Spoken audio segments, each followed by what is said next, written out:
The rain came down like God's own judgment that October night in Millbrook County, Nebraska. Not the gentle autumn drizzle that kissed the cornfields and whispered promises of good harvest, but the kind of merciless downpour that turned dirt, roads into rivers, and made even the bravest souls question their faith in tomorrow. Before we jump back in, tell us where you're tuning in from. And if this story touches you, make sure you're subscribed, because tomorrow I've saved something extra special for you. Samuel Mitchell had seen 47 such storms in his lifetime, but this one felt different, heavier, more urgent, like the sky itself was weeping for sins not yet confessed. He stood at the kitchen window of his weathered farmhouse, hands wrapped around a steaming mug of black coffee, watching sheets of water cascade from gutters that had seen better decades. Farms stretched before him in the darkness, 300 acres of prime Nebraska soil that his grandfather had claimed with nothing but calloused hands and stubborn hope back in 1892. Corn stalks bent and swayed like dancers caught in nature's violent waltz, their golden ears heavy with the promise of another successful harvest. If the storm didn't destroy everything first, Samuel was a man carved from the same timber as the oak that shaded his front porch. 6 feet 2 inches of lean muscle and weathered determination, with hands that could gentle a spooked horse or rebuild an engine with equal skill. His hair, once the color of wheat in August sun, now bore streaks of silver that caught the lamplight like threads of wisdom earned through hard living. Deep lines bracketed eyes the color of winter sky, not from age, though he'd earned every one of his 47 years, but from squinting across endless fields and searching horizons for signs of weather, trouble, or hope. He'd inherited more than land from his grandfather. He'd inherited a code: work hard, speak truth, and never turn away a soul in need. It was a code that had served 3 generations of Mitchell men, even when it cost them dearly. Tonight felt like one of those nights when the code would be tested. The wind howled through the eaves like a banshee, rattling windows and sending his old barn cat Duchess scurrying for cover under the kitchen table. Thunder rolled across the prairie in long, ominous peals that seemed to shake the very foundations of the earth. Lightning split the sky in jagged white scars, illuminating the landscape in brief, ghostly snapshots. Samuel had been alone on the farm for 3 years now, ever since his wife Margaret lost her battle with cancer. The silence had become his companion, broken only by the sounds of livestock, machinery, and the whispered conversations he still held with her memory when the loneliness pressed too heavy on his chest. He'd grown accustomed to solitude, even found a strange peace in it. But tonight something felt wrong, unsettled. He'd checked the animals twice already, the 12 head of cattle huddled in the near pasture, the chickens secure in their coop, the old plow horses safe in their stalls. Everything battened down and weatherproofed as best as Nebraska farming could manage. Yet something nagged at him, a persistent itch between his shoulder blades that spoke of unfinished business. The coffee had gone cold in his hands. He set the mug aside and pulled on his worn leather jacket, the one Margaret had given him for their 50th anniversary. It still smelled faintly of her lavender perfume if he buried his nose deep enough in the collar. Some nights, when missing her felt like drowning, that scent was the only thing that kept him anchored to the world of the living. He grabbed his heavy-duty flashlight from the kitchen drawer and stepped out onto the covered porch. The storm hit him like a physical force, wind whipping his jacket and driving rain horizontally across the yard. The security light mounted above the barn flickered uncertainly, casting dancing shadows that played tricks on tired eyes. Something wasn't right about the barn. Samuel had lived on this land long enough to know every sound, every shadow, every way the wind caught the buildings. The barn door, which he'd secured himself not 2 hours ago, hung slightly ajar. Not much, maybe 6 inches, but enough to let rain slant inside and soak the hay stored there. Enough to let in whatever wild thing might be seeking shelter from the storm. Or Whoever. His boots squelched through mud that grabbed at his solace like quicksand as he made his way across the yard. The flashlight beam cut through the darkness, illuminating sheets of rain and nothing more. But as he drew closer to the barn, he heard something that made his blood turn to ice water in his veins. Crying. Not the mewling of a distressed animal or the whistle of wind through loose boards. Human crying. Soft, muffled, the kind of weeping that came from souls too broken to make much noise, but too hurt to stop the tears. Samuel's hand found the barn door handle, slick with rain and cold as January morning. He paused, listening. The crying continued. Multiple voices, he realized now, children's voices. And underneath it all, the low, soothing murmur of a woman trying to comfort them despite what sounded like her own pain. He eased the door open wider, flashlight raised but pointed downward, to avoid blinding whoever waited inside. The beam revealed hay bales stacked against the far wall, farm equipment draped in canvas tarps, and there, huddled in the corner like frightened animals, 6 figures that made his heart stop completely. A woman, maybe 30 years old, sat with her back against a support beam. Her face was a map of fresh bruises, purple and black marks that spoke of recent and brutal violence. Her left eye was swollen nearly shut, her lips split and crusted with dried blood. Dark hair hung in matted tangles around her shoulders, and her clothes, a thin cotton dress that had once been blue, were torn in several places and soaked through from the rain. But it was the children that broke something fundamental inside. Samuel Mitchell's chest, 5 of them, ranging in age from what looked like 3 to maybe 12. They were pressed against the woman like chicks seeking warmth from a hen, their clothes dirty and threadbare, their faces gaunt with the hollow-eyed look of children who'd known too much hunger and too little kindness. The oldest, a boy with sandy hair and fierce protective eyes, had positioned himself between the woman and the barn door. His thin arms were spread wide, as if his small body could shield them all from whatever new horror might come through that opening. The youngest, a little girl with curls the color of corn silk, clutched a stuffed rabbit that had seen better years. Its fur was matted and gray, one ear hanging by threads, but she held it like it contained all the magic left in the world. Tears tracked clean lines down her dirty cheeks as she looked up at Samuel with eyes too old for her face. Moment that stretched like eternity, nobody moved. The woman's good eye fixed on Samuel with a mixture of terror and desperate hope that cut him deeper than any physical blow could have. Her arm tightened protectively around the children, and Samuel could see her calculating, fight or flight. Trust or run, live or die. Please, she whispered, and her voice was like paper rustling in wind. Please don't hurt them. They're just babies. They haven't done anything wrong. Samuel slowly lowered the flashlight, angling the beam toward the ground so it wouldn't blind them but would still provide enough light to see. He raised his other hand, palm open, the universal gesture of peace. "Ma'am," he said, his voice gentle as morning mist, "I'm not going to hurt anybody. This is my barn, my land, and you're safe here." The woman's breath came in sharp, panicked gasps. She tried to push herself further back against the beam, as if she could disappear into the wood itself. "We didn't steal anything," she said quickly. "We were just trying to get out of the rain. We'll leave." "We'll go right now, in this storm?" Samuel shook his head. "Nobody's going anywhere tonight, not in weather like this." He studied the group more carefully in the dim light. The children were clearly not all hers. Too much variation in features, in age spacing.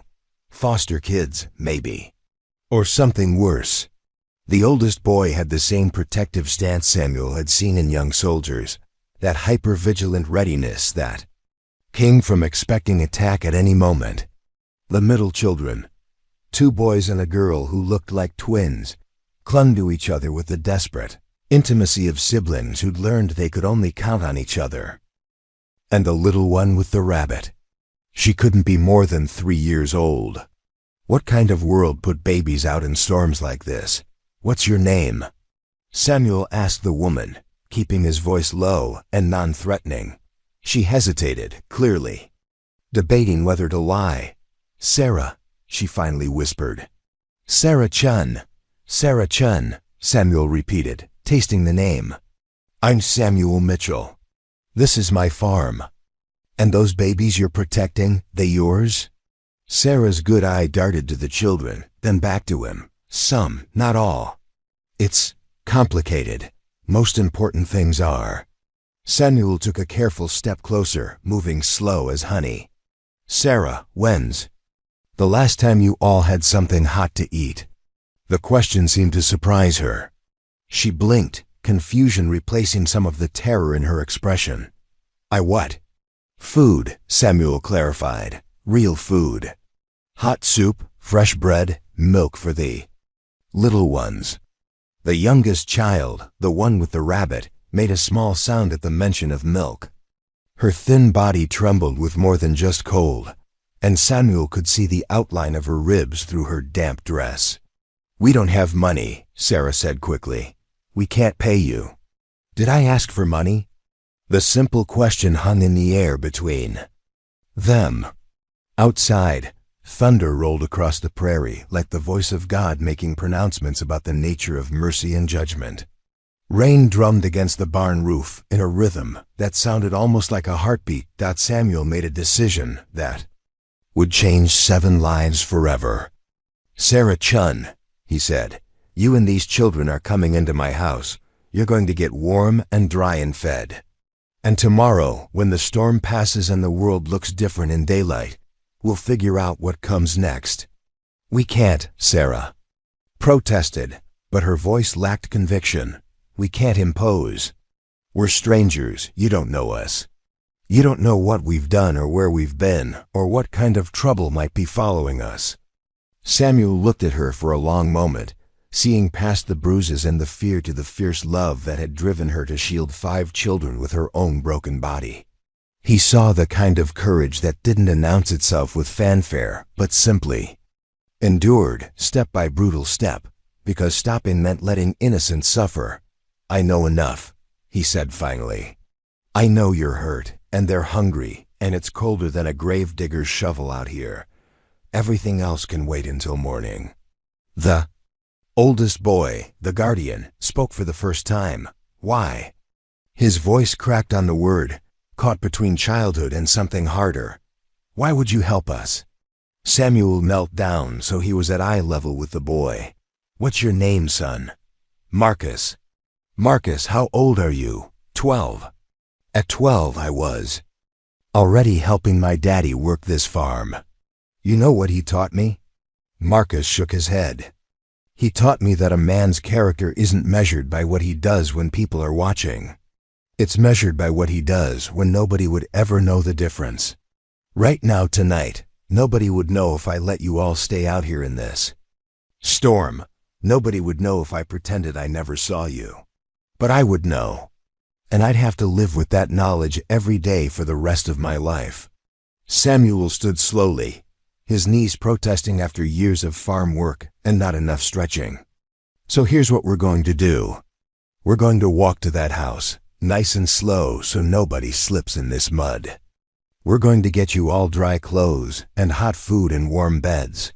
And we're not going to worry about anything else until tomorrow's sunrise.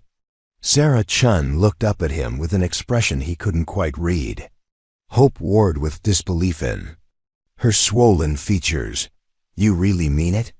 Ma'am, I don't say things I don't mean. Life's too short for pretty lies. The little girl with the rabbit took a tentative step forward. Will you hurt us? She asked in a voice like wind chimes. Samuel's heart cracked clean open. He knelt again, meeting her enormous eyes. What's your name, sweetheart? Emma. Emma. I promise you, I swear on my late wife's memory, nobody will hurt you in my house. Not tonight, not any night you're under my roof. Emma studied his face with the solemn intensity of a judge. Whatever she saw there must have satisfied her, because she nodded once and tucked her rabbit closer to her chest. "Okay," she whispered. And, with that single word from the mouth of the 3-year-old child, Samuel Mitchell stepped across a threshold he didn't even know existed. Outside, the storm raged on, but inside the barn, something new was being born. Something that looked like family, sounded like hope, and felt like the answer to prayers he'd been too afraid to voice. The first part of their story was ending. The second was about to begin. Preparing and narrating this story took us a lot of time, so if you are enjoying it, subscribe to our channel. It means a lot to us. Now back to the story. The journey from barn to house lasted less than 5 minutes, but felt like crossing into another world entirely. Samuel led the way, his broad shoulders cutting through sheets of rain while his flashlight beam carved a path through the darkness. Behind him, the small procession moved with the careful precision of people who'd learned not to trust solid ground. Sarah limped heavily, her right leg clearly injured, though she tried to hide it. Each step sent visible shockwaves of pain across her bruised features, but she never made a sound. The children clustered around her like satellites around a wounded planet. Marcus on one side, ready to catch her if she fell, the twins flanking. The younger ones, and little Emma bringing up the rear, her rabbit clutched so tightly against her chest that Samuel worried she might suffocate the poor thing. The farmhouse rose before them through the storm, like a lighthouse promising safe harbor. Built in 1895 by Samuel's grandfather, it was solid Nebraska construction, 2 stories of weathered clapboard siding painted white, with a wraparound porch that had witnessed 3 generations of Mitchell family gatherings. Yellow light glowed, warm and steady through curtained windows, and smoke curled from the chimney in defiance of the wind's attempts to scatter it. Samuel pushed open the front door and was immediately hit by the contrast. Where outside was chaos and cold, inside was warmth and order. The entryway opened into a living room that Margaret had decorated with careful attention to comfort rather than fashion. A stone fireplace dominated one wall, crackling logs throwing dancing shadows across overstuffed furniture covered in quilts his grandmother had sewn by hand. The air smelled of wood smoke, coffee, and something indefinably homey that spoke of lives well lived within these walls. But it was the sudden silence that struck Samuel most forcefully. No rain drumming overhead, no wind howling through eaves. Just the gentle tick of the mantel clock and the soft hiss of settling logs. The children stopped just inside the doorway, dripping and shivering, their eyes wide as they took in their surroundings. "Jesus, Mary, and Joseph," Sarah breathed, and Samuel caught the faint trace of an Irish accent that became more pronounced under stress. "It's beautiful." Samuel looked around his living room, trying to see it through their eyes. To him, it was just home comfortable but unremarkable. But to people who'd been sleeping in barns and running from God knew what, it probably looked like paradise. "First things first," he said, hanging his jacket on the coat tree by the door. "We need to get you all out of those wet clothes before somebody catches pneumonia." Sarah's good eye widened in alarm. "We don't have any other clothes. This is all we've got." Samuel studied the group more carefully in the steady lamplight. What he saw made his chest tighten with a mixture of anger and heartbreak. The children's clothes weren't just wet and dirty, they were threadbare, patched, sized wrong. Marcus wore a man's shirt that hung nearly to his knees, cinched with a piece of rope around his thin waist. The twins, a boy and girl who couldn't be more than 7, shared what looked like hand-me-downs from at least 3 previous owners. And Emma's dress, despite being soaked and stained, had clearly been mended with loving care, tiny stitches holding torn seams together. But it was Sarah's appearance that hit him hardest. In the barn's shadows, he'd focused on her injuries. Now, in steady light, he could see the full extent of what she'd endured. The bruises weren't just on her face. Purple fingerprints circled her throat, and her arms bore the telltale marks of someone who'd tried to defend herself against overwhelming force. Her dress, once a modest blue cotton, was torn at the shoulder and spotted with what looked like dried blood. Whoever had done this to her had meant to break her completely. "That's all right," Samuel said, keeping his voice steady despite the rage building in his chest. Margaret left behind plenty of clothes. She was always collecting things for church drives anyway. "And I've got some of my nephew's old clothes in the spare room. He spent summers here until he went off to college." He moved to the hall closet and began pulling out armloads of clothing. Margaret's dresses, still smelling faintly of lavender. Sweaters she'd knitted during long winter evenings. Jeans and shirts and undergarments that had been waiting 3 years for someone who needed them. "Sarah, you're about Margaret's size, I think. Maybe a little shorter." He handed her a stack of clothes. "There's a bathroom right down that hall. Take your time. Lock the door if it makes you feel safer." Sarah accepted the clothes like they were made of spun gold. Her fingers traced the soft fabric of a cable-knit sweater, and tears started fresh in her eyes. "I can't pay you back for this. Any of this. I told you, I'm not looking for payment." The oldest boy, Marcus, stepped forward with that protective stance that seemed permanently carved into his posture.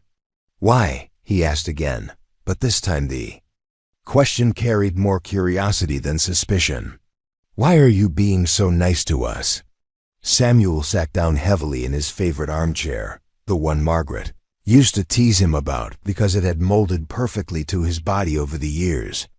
The children remained standing, uncertain, like deer ready to bolt at the first sign of danger. "You want the honest answer?" Samuel asked. Marcus nodded. "About 3 years ago, my wife Margaret got sick. Cancer. I watched the strongest, kindest woman I'd ever known waste away to nothing, and there wasn't a damn thing I could do about it." Samuel's voice roughened with old grief. "The night she died, I sat in that hospital room and I made her a promise. I promised that if I ever had the chance to help someone who was hurting, someone who needed what I could give, I wouldn't hesitate. I wouldn't make excuses. I wouldn't look the other way." He met Marcus's eyes directly. "Tonight, son, you gave me the chance to keep that promise." Something shifted in the boy's face. The hypervigilance didn't disappear, but it softened around the edges. He nodded once, slowly, as if accepting something important. "Now," Samuel continued, standing and clapping his hands together, "let's get everyone sorted. Marcus, you look like you might fit into some of my nephew Danny's old things. Twins, what are your names?" "I'm Jake," said the boy. "I'm Lucy," said the girl, her voice barely above a whisper. "Jake and Lucy. Good strong names. And the other boy?" "The childhood." Then Silent so far looked up with solemn dark eyes.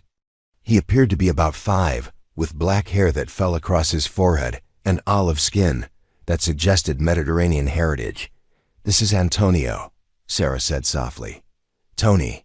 He doesn't talk much. Not since." She didn't finish the sentence, but Samuel could fill in the blanks. Whatever had happened to these children had left marks deeper than bruises. "That's all right, Tony," Samuel said, crouching down to the boy's level. "Sometimes words aren't necessary. You take all the time you need." Tony studied Samuel's face for a long moment, then reached out with one small finger and touched the farmer's weathered hand. It was the briefest contact, light as a butterfly landing, but it carried the weight of tentative trust. Samuel felt something crack open in his chest, not breaking, but opening, like a seed that had been waiting in frozen ground for the first warm day of spring. "Right then," he said, clearing his throat, "let's get everyone changed into dry clothes, and then we'll see about some hot food. I've got soup on the stove and bread that's only a day old." The mention of food caused visible reactions. Emma's stomach gave an audible growl. Jake and Lucy exchanged glances that spoke of hunger as familiar companion. Even Marcus, trying so hard to be the adult, swallowed reflexively. "When did you all last eat?" Samuel asked, though he wasn't sure he wanted to know the answer. "Yesterday." Morning, Sarah admitted. Maybe the day before. Time gets fuzzy when you're moving. Samuel bit back the curse that wanted to escape. Children should never know that kind of hunger, the kind that made time fuzzy and turned food into obsession, instead of nourishment. Well, we're going to fix that right now, he said. Sarah, you go get changed. I'll help the kids find clothes that fit. Then we're all going to sit down to a proper meal.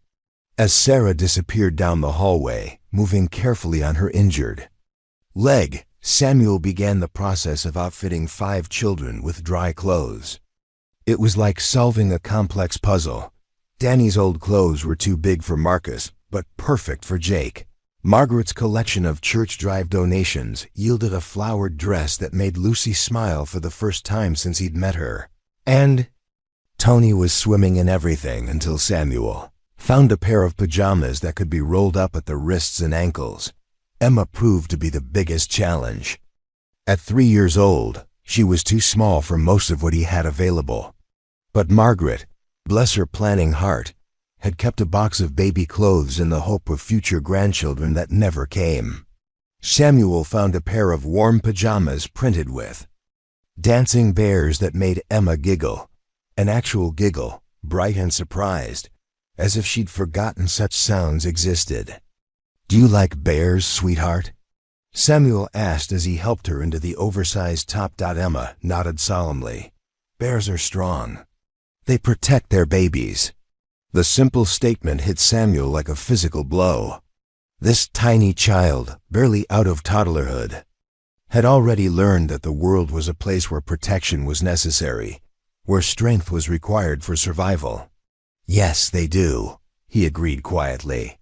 "The very best bears take care of everyone in their family." By the time Sarah emerged from the bathroom, transformed by dry clothes and the simple dignity of being clean, Samuel had all 5 children outfitted and gathered around the kitchen table. The room was warm from the old gas stove where a pot of beef stew had been simmering since afternoon. The smell filled the air with promises of comfort and plenty. Sarah stopped in the doorway, staring at the scene before her. The children sat around Samuel's kitchen table like they belonged there, their faces clean, their bodies warm in clothes that actually fit. For the first time since he'd found them, they looked like children instead of refugees. "I don't understand," she whispered, and Samuel could hear the tears in her voice. "People don't do this. People don't just help, not without wanting something back." Samuel was ladling stew into bowls, the rich brown gravy thick with vegetables and tender meat. He paused in his work and looked at her directly. "Sarah Chun," he said, "I suspect you've known some terrible people. People who took instead of gave. People who hurt instead of healed. But I promise you this, not everyone in the world is broken. Some of us are just trying to do right by each other." He set a bowl in front of Emma, who stared at it like it might disappear if she blinked. Steam rose from the surface, carrying the scent of home-cooked food and careful seasoning. "Can I really eat it?" she asked in her tiny voice. "Honey," Samuel said, settling a warm hand on her small shoulder, "you can eat every bite and ask for seconds and thirds if you want them. There's plenty more where that came from." What happened next would stay with Samuel Mitchell for the rest of his days. 6 people who had been running on empty, surviving on hope and stubborn love, sat down to their first real meal in God knew how long. And in the warm light of his kitchen, surrounded by the simple abundance of beef stew and fresh bread and cold milk, something miraculous began to happen. They began to heal. The storm showed no signs of letting up as midnight approached. But inside Samuel's farmhouse, a different kind of weather was settling in. After 3 bowls of stew and half a loaf of bread between them, the children had begun to shed some of their wariness. Emma had curled up in Samuel's oversized armchair, her stuffed rabbit in her lap and her thumb finding its way to her mouth, as exhaustion finally claimed her. The twins, Jake and Lucy, sat close together on the braided rug, their backs against the sofa, While Tony had claimed the spot near the fireplace where he could watch both the flames and the room's entrances, Marcus remained alert, though Samuel noticed the boy's eyelids growing heavy as warmth and food worked their gentle magic. Only Sarah seemed unable to relax, perched on the edge of the couch like a bird ready to take flight at the first sign of danger. "How long since any of you slept in a real bed?" Samuel asked gently, settling into the chair opposite Sarah. Kept his voice low, mindful of Emma's drowsing form. Sarah's laugh was bitter as winter wind. "Beds are a luxury we haven't been able to afford for a while now." "How long is a while?" She was quiet for so long that Samuel thought she might not answer. When she finally spoke, her voice carried the weight of someone confessing sins that weren't hers to bear. 3 months, maybe 4. Time gets strange when you're always moving, always looking over your shoulder. She touched her swollen eye unconsciously. "We were staying at a shelter in Lincoln. It was ... It wasn't perfect, but it was safe. Or, I thought it was safe." Marcus stirred from his spot on the floor. "Tell him about Derek," he said, his young voice carrying an old anger. "Marcus, no, Sarah, he needs to know. If Derek finds us here, Mr. Mitchell needs to know what he's dealing with." Samuel felt ice form in his veins at the boy's tone. In his 12 years of life, Marcus had learned to speak about adult monsters with the matter-of-fact precision of a survivor. That kind of knowledge shouldn't exist in children's voices. Sarah's good eye met Samuel's, and he saw something there that made his hands clench into fists. Shame. The particular shame that came from trusting the wrong person and paying for it. In blood and terror. "Derek Vaughn," she said, the name falling from her lips like a curse. "He was a volunteer at the shelter. Seemed kind, seemed safe. He paid attention to the kids, brought them little gifts. Made me feel like..." She stopped, shaking her head. Like maybe there were still good men in the world. The fire crackled in the silence. Outside, rain continued its relentless assault on the windows. "What happened?" Samuel asked, though he already suspected the answer would make him want to break. "Things. He said he could get us a place. A real apartment, just temporary, until I got back on my feet. He had connections, he said. People who could help." Sarah's voice dropped to barely above a whisper. "It was all lies. The apartment belonged to him. And once we were there, once we were isolated from the shelter and the other people." She didn't need to finish. Samuel had seen enough of the world to fill in the horrific blanks. "He hurt you," he said simply. "He tried to hurt more than just me."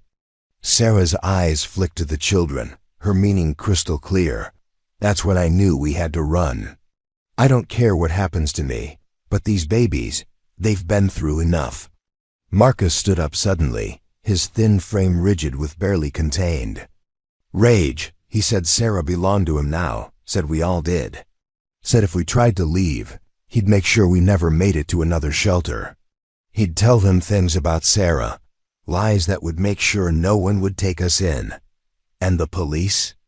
Samuel asked, though he suspected he already knew that answer too. Sarah's bitter laugh confirmed his suspicions.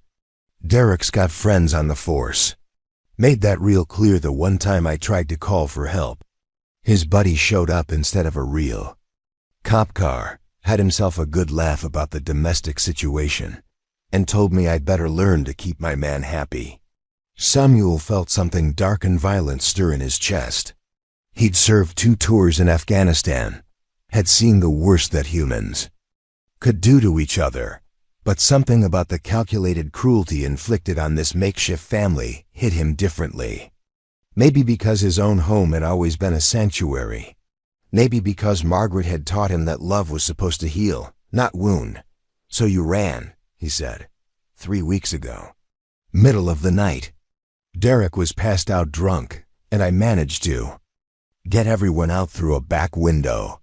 Sarah's voice strengthened slightly as she recounted their escape. "We've been moving ever since, sleeping rough, staying ahead of him. He's been following us though, calling shelters, checking bus stations. He's got resources and he's got patience. Why these kids? Samuel asked, studying the children scattered around his living room. I mean, they're not all yours, are they? Sarah's expression softened as she looked at each child in turn. Emma's mine.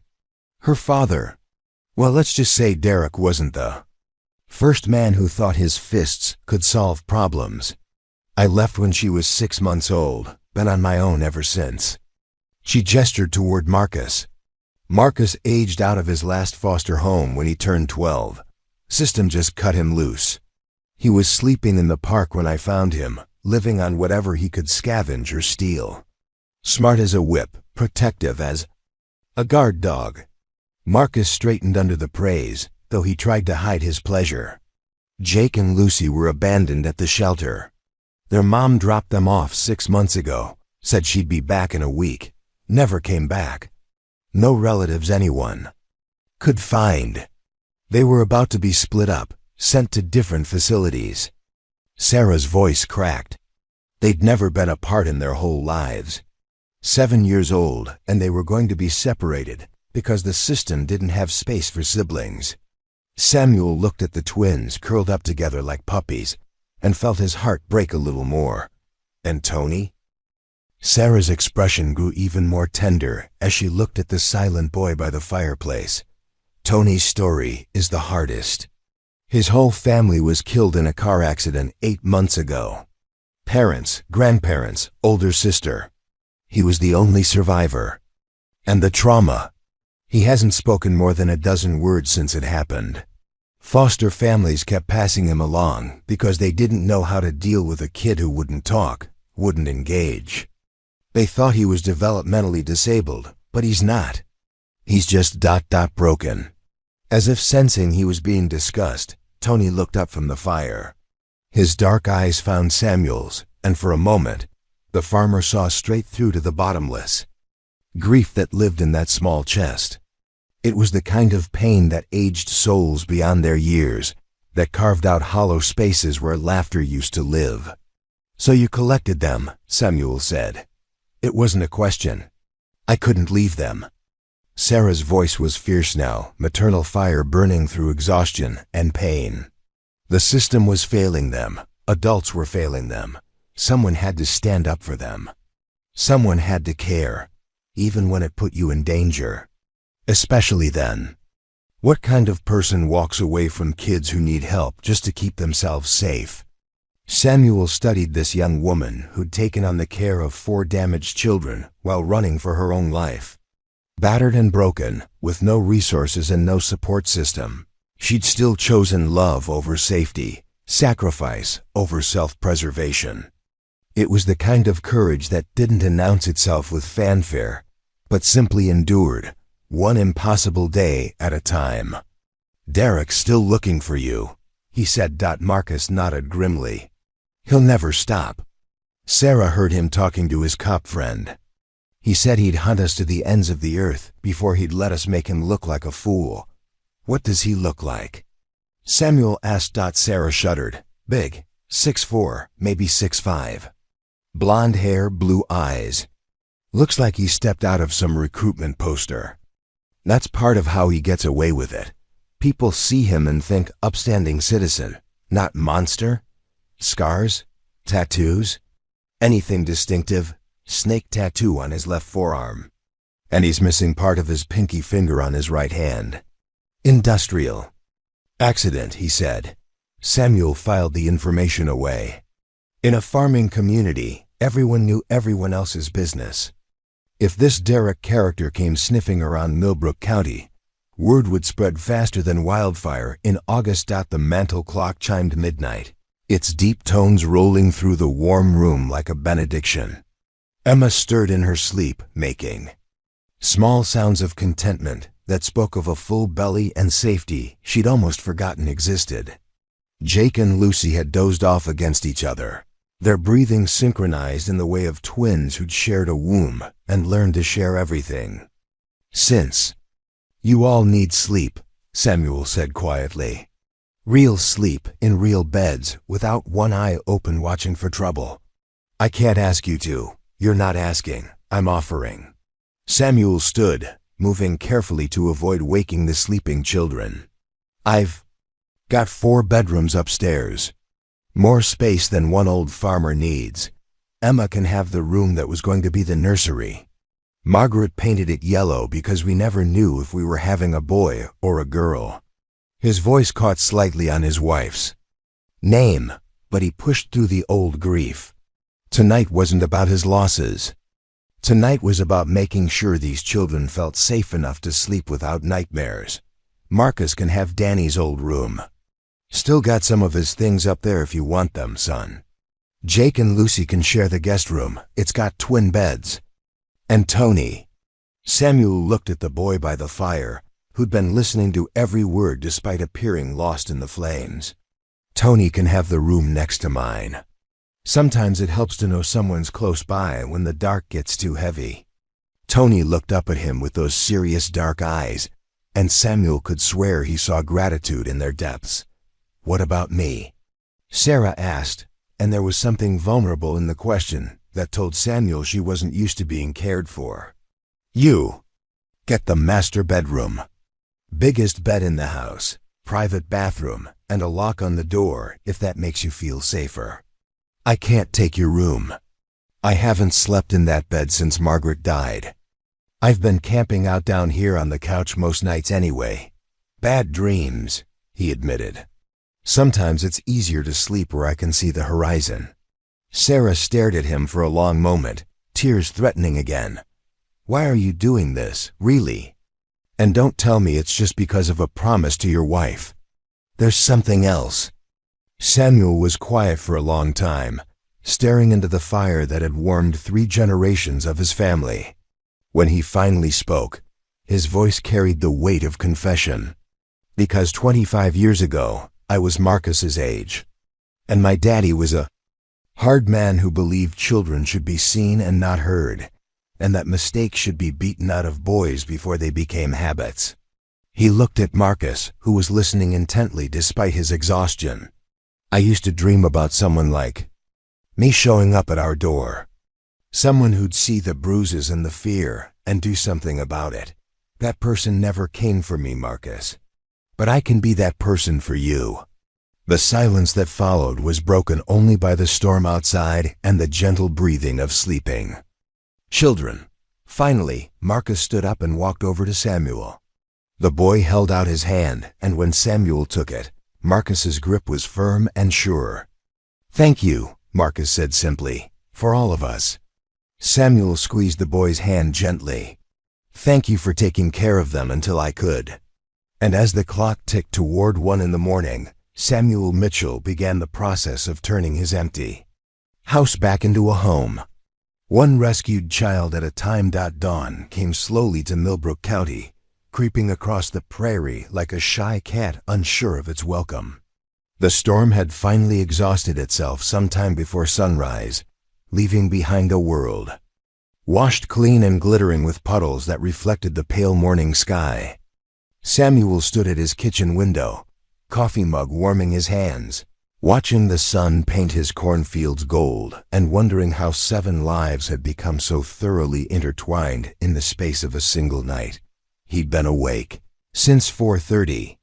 Old farming habits died hard, but he'd moved through his morning routine with unusual quiet, mindful of the sleeping children upstairs, 6 people under his roof. 6 people who'd trusted him enough to close their eyes and rest. The weight of that responsibility sat heavy on his shoulders, but it wasn't an unwelcome burden. For the first time in 3 years, his house felt alive again. The sound of small feet on the stairs drew his attention. Emma appeared in the kitchen doorway, her bare pajamas wrinkled from sleep, her corn silk hair sticking up in impossible directions. She clutched her threadbare rabbit against her chest and blinked at Samuel with the solemn uncertainty of a 3-year-old navigating a new world. "Good morning, sweetheart," Samuel said softly, setting down his coffee and crouching to her level. "Did you sleep well?" Emma nodded slowly, then held up her rabbit. Buttons was scared of the thunder, but then it stopped. Buttons is a very Brave rabbit to make it through such a big storm. Just like you. Samuel studied the stuffed animal more closely in the morning light. What he'd taken for gray fur was actually white that had been loved to the point of gentle grubbiness. One of Button's button eyes hung by a single thread, and his remaining ear was held on by what looked like dental floss. "Would you like some breakfast, Emma? I was thinking pancakes might be nice on a morning like this." Her eyes widened with the kind of wonder reserved for promises that seemed too good to be true. Real pancakes? The fluffy kind? The fluffiest. With butter and syrup and maybe some strawberries if you'd like. Emma's face lit up like sunrise, and she nodded so enthusiastically that her rabbit nearly tumbled from her arms. Samuel felt something warm and forgotten stir in his chest, the simple joy of making a child happy with nothing more than the promise of a good breakfast. "Can Buttons have pancakes too?" she asked seriously. "I think Buttons has excellent taste in breakfast foods," Samuel replied with equal gravity. "We'll make sure he gets the best seat at the table." More footsteps on the stairs announced the arrival of Jake and Lucy, the 7-year-old twins moving. With the synchronized uncertainty of children still adjusting to safety, they appeared in the kitchen doorway hand in hand, their matching dark hair tousled from sleep, wearing the donated pajamas that Samuel had found for them the night before. "Morning," Jake whispered, as if speaking too loudly might break the spell of warmth and kindness they'd found themselves in. "Good morning, you two. Sleep okay?" Lucy nodded shyly. "The bed was really soft and warm. I'm glad. You hungry?" Both twins nodded with the enthusiasm that only children could muster for the prospect of food. Samuel had forgotten how much he'd missed that uncomplicated hunger, the way kids could go from sleepy to starving in the space of a heartbeat. "Pancakes coming right up. Why don't you three sit at the table while I get started?" As he moved around the kitchen, gathering ingredients and heating the griddle, Samuel found himself falling into rhythms he hadn't practiced in years. Margaret had been the breakfast cook in their marriage. She'd had a gift for making ordinary mornings feel special with the right combination of food and attention. Samuel had always been better with the big picture things, planting and harvest, repairs and planning. But standing in his kitchen with 3 small faces watching his every move, he discovered that some skills came back when they were needed most. Tony appeared as Samuel was flipping the first batch of pancakes, the boy moving with his characteristic silence. He'd dressed himself in the clothes Samuel had found for him, jeans that were still too long despite being cuffed, and a sweater that made him look smaller rather than warmer. But his dark hair was combed, and there was something different about his posture, less hunched, more hopeful. "Morning, Tony," Samuel said without turning around. He'd learned to acknowledge the boy's presence without making a big show of it. Tony seemed to appreciate being noticed without being overwhelmed with attention. Tony took his place at the table next to Emma, who immediately began chattering to him about Buttons and pancakes, and how the bed upstairs was the softest thing she'd ever felt. Tony didn't respond verbally, but Samuel caught him nodding and even smiling slightly at Emma's enthusiasm. Marcus was the last to appear, and Samuel could see the boy had been wrestling with something overnight. His young face bore the weight of decisions too heavy for 12-year-old shoulders, and he moved with the careful deliberation of someone who'd spent hours thinking through angles and consequences. "Morning, Marcus," Samuel said, sliding a plate of golden pancakes onto the table. "You look like you've got something on your mind." Marcus took his seat but didn't immediately reach for food, despite the obvious hunger in his eyes. "Mr. Mitchell, I need to ask you something, and I need you to give me a straight answer." Samuel turned from the griddle, giving the boy his full attention. "Shoot, what happens when Derek finds us? And don't say he won't, because he will. He always does." The question hung in the morning air like smoke from a fire that couldn't be extinguished. The other children stopped eating, their forks suspended halfway to their mouths as they waited for Samuel's response. Samuel had been expecting this conversation. In fact, he'd been surprised it had taken this long for someone to voice the fear. That was undoubtedly keeping them all on edge despite the temporary safety of his home. That's a fair question, Marcus. And you deserve a straight answer. Samuel leaned against the counter, choosing his words carefully. If Derek Vaughn comes to my door looking for you, he's going to find that things work differently out here than they do in the city. What do you mean? I mean that Millbrook County is a small place where people look out for each other. I mean that Sheriff Patterson has been a friend of mine for 20 years, and he doesn't much care for men who hurt women and children. I mean that Derek's city connections don't carry much weight where we grow our own food and fix our own problems. Marcus's eyes sharpened. You'd fight him? Son, I'd do whatever it takes to keep you safe. All of you. The simple certainty in Samuel's voice seemed to ease some of the tension around the table. Emma resumed eating her pancakes with the focused intensity of a child who'd learned not to waste food. Jake and Lucy exchanged one of their wordless twin communications and nodded in unison, but Marcus wasn't satisfied yet. What if he brings his cop friends? What if he has legal papers or something? Samuel had been thinking about this very scenario. Since the children had gone to bed, then we'll deal with that too. But Marcus, here's something you need to understand about paperwork and legal authority. They're only as good as the people enforcing them. And the people in charge around here are going to want to know why a grown man is so determined to hunt down a woman and 5 children who just want to be left alone. He'll lie about us. He's good at that. Probably. But lies have a way of falling apart when people start asking the right questions. And believe me, once word gets around that someone's threatening kids under my protection, there'll be plenty of people asking questions. Sarah's voice from the kitchen doorway interrupted the conversation. You shouldn't make promises you can't keep. Samuel turned to see her standing there, and his breath caught. In the morning light, wearing one of Margaret's simple dresses and with her hair cleaned and braided, Sarah looked like a different person entirely. The bruises were still there, purple and yellow reminders of violence, but there was something in her posture that spoke of strength returning. She'd slept, really slept, and it showed in the way she held herself. I don't make promises I can't keep, Samuel replied. And I don't abandon people who need help. Sarah studied his face for a long moment, searching for something. Whatever she found there must have satisfied her, because she nodded once and took the seat Samuel pulled out for her. Pancakes? He offered. Please, it's been a long time since someone made me breakfast.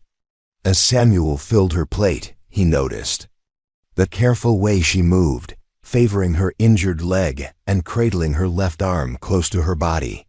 The full extent of her injuries was becoming clearer in daylight, and the anger he'd been keeping carefully controlled threatened to flare again. We should probably get you to a doctor, he said quietly. That arm might be more than just bruised. Sarah's face tightened. No doctors, too many questions, too much paperwork. Too easy for Derek to track. Sarah, no, I've dealt with worse. I'll heal.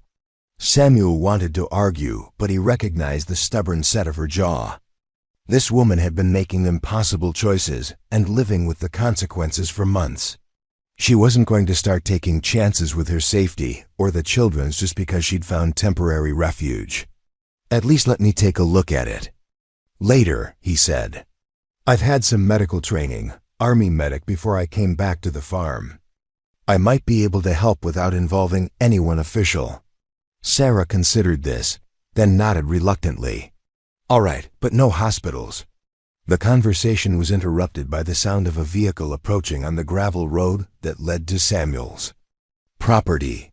Everyone at the table froze, forks halfway to mouths, bodies tensed for flight.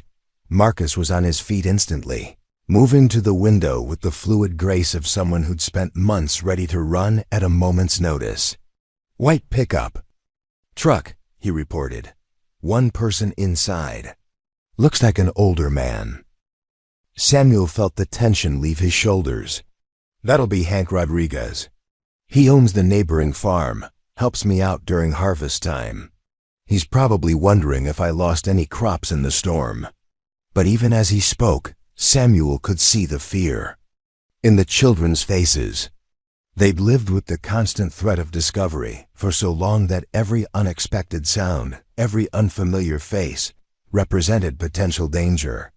"Listen to me," Samuel said, his voice calm but commanding enough to get everyone's attention. "Hank is a good man. Known him for 15 years, and he's never broken a confidence or betrayed a trust. But if you're not comfortable meeting new people yet, you can go upstairs. No judgment, no questions asked." Marcus looked around the table, taking silent inventory of his makeshift family's comfort levels. "We'll stay," he decided. "But if anything feels wrong, you do whatever you need to do to feel safe," Samuel assured him. "Your instincts have kept you alive this long. Don't stop trusting them now." The knock on the front door came a moment later, followed by Hank's familiar voice calling out, "Sam, you in there? Saw some damage to your north fence line that needs attention." "Coming, Hank," Samuel called back. He looked around the table one more time. "Everybody okay?" Emma held up her rabbit. "Button says it's okay. He's good at knowing about people." Samuel smiled despite the tension. "Well, if Buttons approves, then we must be in good hands."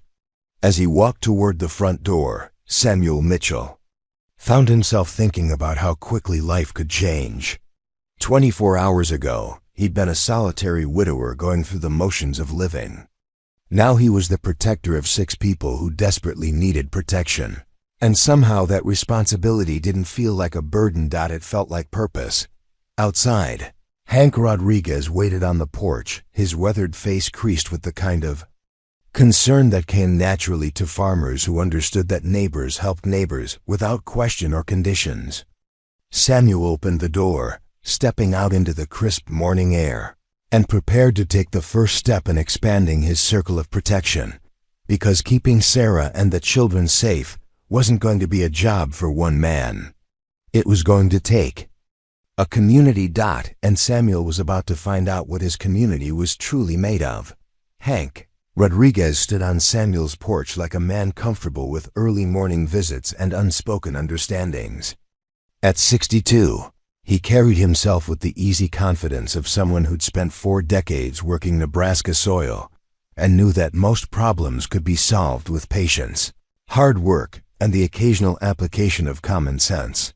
His weathered hands held a thermos of coffee, and his eyes held the kind of curiosity that came naturally to neighbors who genuinely cared. "Morning, Sam," Hank said, his voice carrying the slight accent that revealed his family's Mexican heritage. "Hell of a storm last night. Lost 3 fence posts on my west pasture and a whole section of roof shingles." "Morning, Hank. Yeah, it was a rough one." Samuel stepped fully onto the porch, pulling the door mostly closed behind him. "Coffee? Got my own, thanks." Hank studied Samuel's face with the practiced eye of a man who'd known him for 15 years. "You look like you didn't get much sleep. Everything all right?" Samuel had been dreading this moment since he'd heard Hank's truck in the driveway. Not because he didn't trust his neighbor. Hank Rodriguez was one of the most solid, dependable men he'd ever known.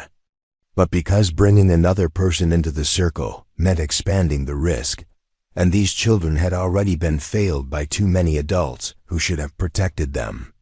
"Actually, Hank, I could use your advice on something, but it's complicated." Hank's expression grew more serious. "What kind of complicated?" Before Samuel could answer, the front door opened behind him. Marcus appeared, moving with that protective alertness that had become second nature. The boy positioned himself slightly behind Samuel, but where he could see both men clearly. "Mr. Mitchell," Marcus said quietly, "Emma's asking for you. She says Buttons needs to meet the man outside." Samuel felt a surge of pride at the boy's careful phrasing. Marcus was giving him an out if he needed one, while also asserting the children's presence without revealing too much. "Marcus, this is my neighbor, Hank Rodriguez." "Hank, this is Marcus, he's—" Samuel paused, realizing he was about to cross a line that couldn't be uncrossed. "He's staying with me for a while." Hank's eyes sharpened, taking in Marcus's too thin frame, the way he held himself ready to bolt, the protective stance that spoke of adult responsibilities in a child's body. When he spoke, his voice was gentle but direct. "Nice to meet you, Marcus. You taking good care of things around here?" Marcus studied Hank for a long moment, then nodded slowly. "Yes, sir. Someone has to." The simple statement hung in the morning air, carrying weight far beyond its words. Hank glanced at Samuel, a question in his eyes, then back at Marcus. "That's good. Mr. Mitchell's lucky to have someone looking out for him." Hank crouched down to Marcus's eye level. "You know, my grandson Danny is about your age. Lives in town with my daughter, but he comes out to help on the farm sometimes. Maybe you'd like to meet him sometime." Marcus's expression didn't change, but Samuel caught the slight relaxation in his shoulders. "Maybe." The front door opened wider, and Emma appeared, her rabbit clutched in her arms and her corn silk hair catching the morning light. She looked at Hank with the solemn assessment that 3-year-olds reserve for adults. They were trying to decide whether to trust. "Buttons wants to know if you're a good man," she announced with the directness that only small children could manage without offense. Hank's weathered face broke into a genuine smile. "Well, I hope I am, little one. What does Buttons think?" Emma held up her rabbit and whispered something into its remaining ear, then nodded seriously. "Buttons says you have kind eyes. Like Mr. Mitchell. Buttons sounds like a very smart rabbit." He is. He's been taking care of me for a very long time." Something passed over Hank's face, understanding perhaps, or recognition of the kind of childhood where stuffed animals became protectors instead of toys. When he looked up at Samuel, there was no judgment in his expression, only questions that could wait for private conversation. "Well," Hank said, standing slowly, "I should probably take a look at that fence damage. Marcus, you want to come help me assess the situation? I could use another pair of eyes." Marcus glanced at Samuel, who nodded encouragingly. "Go ahead, son. Hank knows more about fixing things than anyone in the county." As the three of them walked toward the damaged fence line, Emma skipping ahead with Buttons, Samuel felt some of the tension leave his chest. Hank had handled the introduction with exactly the right mixture of respect and normalcy, treating Marcus like a capable young man rather than a curiosity, and accepting Emma's childish pronouncements with the gravity they deserved. Back in the kitchen, Sarah was helping Jake and Lucy clear the breakfast dishes. Tony sat at the table, carefully folding his napkin into increasingly complex geometric shapes, a quiet activity that seemed to calm him when situations felt overwhelming. "How did it go?" Sarah asked quietly as Samuel returned. "Better than I hoped. Hank's a good man, and he's not the type to ask questions that don't need answering." Sarah nodded, but Samuel could see the tension in her shoulders. Every new person represented a potential security breach, another link in a chain that could lead Derek straight to them. "Sarah, we need to talk about the long term," Samuel said gently. "You can't run forever. These kids need stability, education, a chance to heal. And you need medical attention and legal protection. I know." Her voice was barely above a whisper. "But I don't know how to stop running without getting caught." Samuel pulled out a chair and sat across from her. "What if I told you there might be a way to do both? To stop running and stay safe?" Sarah's good eye met his. "I'd say that sounds too good to be true, maybe, but hear me out." Samuel had been thinking about this since before dawn, turning possibilities over in his mind like a farmer examining seed before planting. Derek's power comes from isolation and fear. He keeps you running, keeps you away from people who might help, makes you too afraid to trust anyone. But what if instead of hiding, We brought the whole thing into the light. What do you mean? I mean, what if we made it impossible for him to operate in secret? What if everyone in Millbrook County knew your story, knew what he'd done, knew to watch for him? Samuel leaned forward, his voice gaining intensity. Predators like Derek depend on their victims staying silent and isolated. They can't function when entire communities are watching. Sarah shook her head. You don't understand. He's connected, he's got resources. In Lincoln, maybe. But not here. This is different country, Sarah. Out here, a man's reputation matters more than his connections. And once word gets around about what he's done to you and these kids ...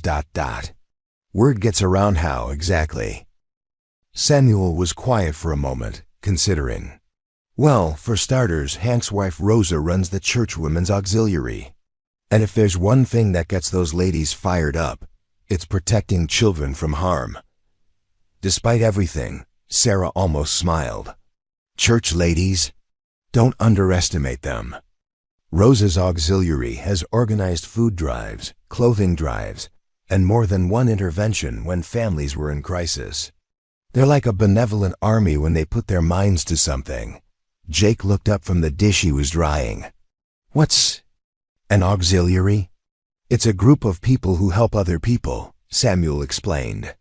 Mrs. Rodriguez and her friends make sure that families who are struggling get what they need. Food, clothes, sometimes help finding jobs or places to live. Lucy's eyes widened. They help people for free? That's right, sweetheart. Because that's what neighbors do for each other. The concept seemed almost foreign to children who'd learned that adults usually wanted something in return for kindness. Tony looked up from his napkin folding, interest flickering in his dark eyes. The sound of footsteps on the porch announced the return of Marcus, Emma, and Hank. Marcus entered first, his expression more relaxed than Samuel had seen it since finding them in the barn. The fence is fixable, Marcus reported. Mr. Rodriguez says it'll take about 3 hours of work, and he could use some help if that's okay. More than okay, Samuel said. You're part of this family now, Marcus. That means you're part of the work too. The word family hung in the air, and Samuel saw its impact on every face in the room. Sarah's eyes filled with tears she tried to hide. The twins exchanged one of their wordless communications. Tony's hand stilled on his napkin. And Marcus, tough, protective Marcus, swallowed hard and nodded. I've never really been part of a family before, Marcus admitted quietly. Well, you are now, Samuel said firmly. All of you are.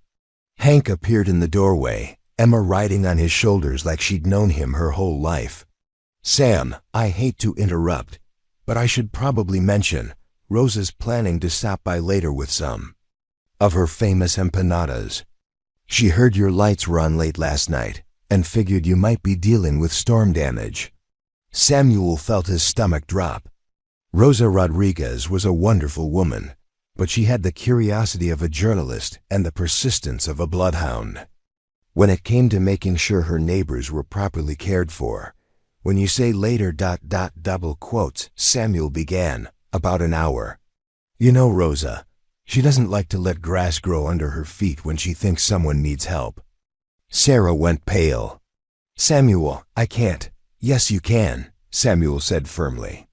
Rosa's good people, Sarah, and if we're going to do this, if we're going to make a stand instead of keep running, then we need to start somewhere. Marcus stepped forward. What do we tell her? Samuel looked around the room at 6 faces that had become precious to him in less than 24 hours.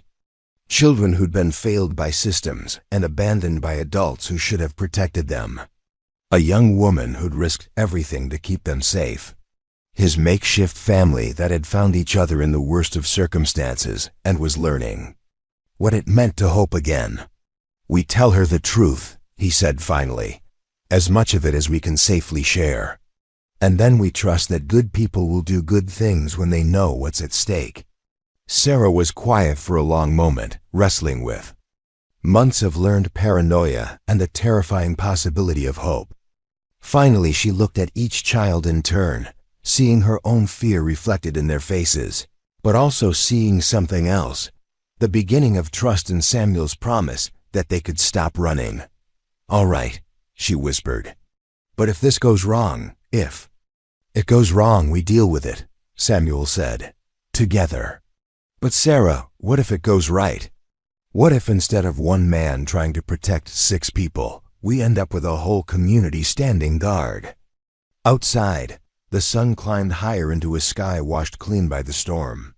Inside Samuel's kitchen, 7 people who'd been strangers less than a day ago began to imagine what it might feel like to stop looking over their shoulders and start looking toward tomorrow. Because sometimes the bravest thing you can do isn't running toward safety. Sometimes it's standing still long enough to let safety find you.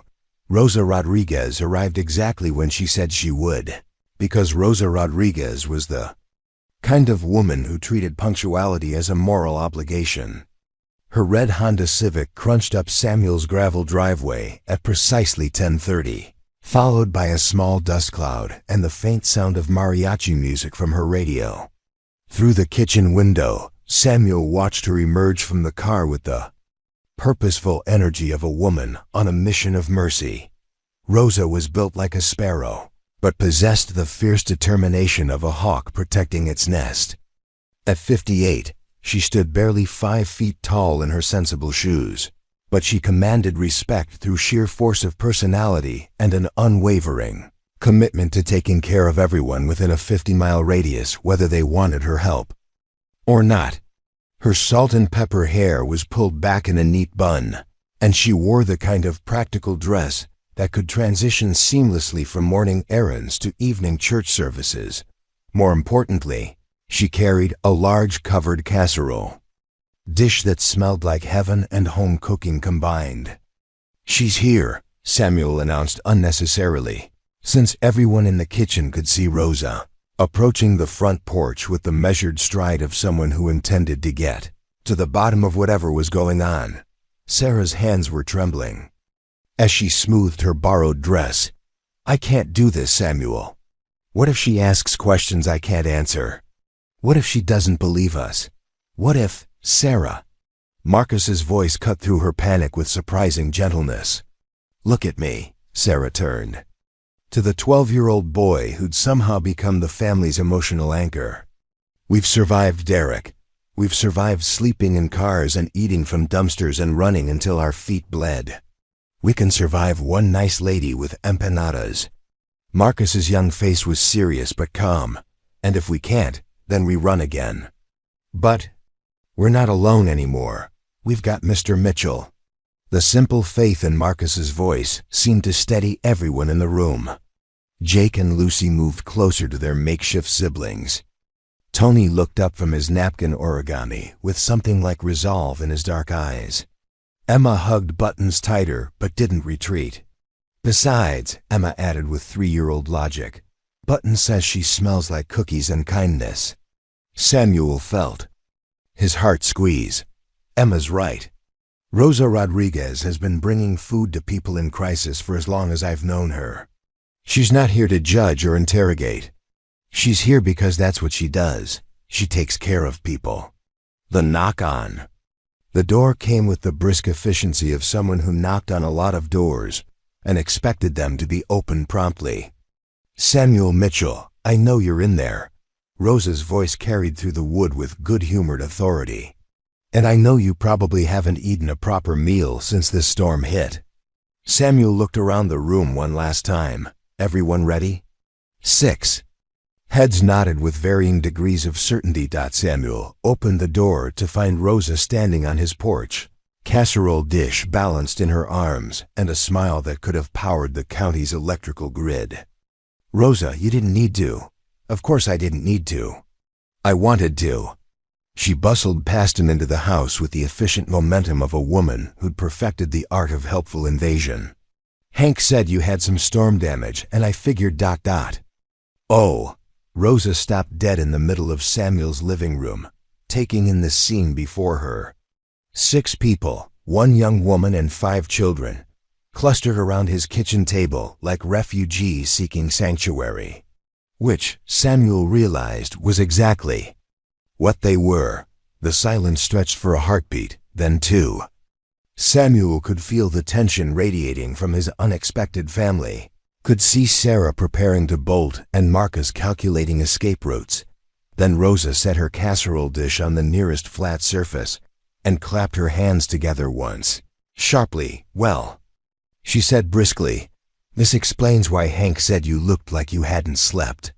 You've got a house full of people to take care of." She turned to face the group directly. "I'm Rosa Rodriguez. I live on the farm next door, and I make the best empanadas in 3 counties. Who wants to tell me names so I know what to call everybody?" Emma was the first to respond, because 3-year-olds hadn't yet learned that some situations called for caution. "I'm Emma, and this is Buttons." She held up her rabbit. "He's very smart, and he says you have a nice voice." Rosa's face melted into the kind of smile reserved for children who spoke with stuffed animals. "Well, Buttons has excellent taste. It's very nice to meet both of you." "I'm Jake," one of the twins volunteered. "And this is Lucy. We're twins. I can see that. You have the same beautiful eyes." Tony remained silent, but he raised one small hand in a tentative wave that made Rosa's expression soften even further. Marcus stepped forward with the protective formality that had become his trademark. "I'm Marcus, and this is Sarah. We're staying with Mr. Mitchell for a while." Rosa studied Marcus with the keen eye of someone who'd raised 3 children and helped raise a dozen grandchildren. She saw the adult responsibility in his 12-year-old posture, the way he positioned himself between her and the younger children, the careful politeness that spoke of someone who'd learned to navigate dangerous adult waters. "It's very nice to meet you all," she said simply. "And I hope you're hungry, because I brought enough food to feed a small army." Sarah finally found her voice. "Mrs. Rodriguez, we don't want to impose." "Honey," Rosa interrupted gently, "feeding people isn't an imposition. It's what neighbors do." She studied Sarah's face, taking in the fading bruises and the careful way she held herself. "Besides, it looks like you could use some proper nutrition. When's the last time you had a home-cooked meal?"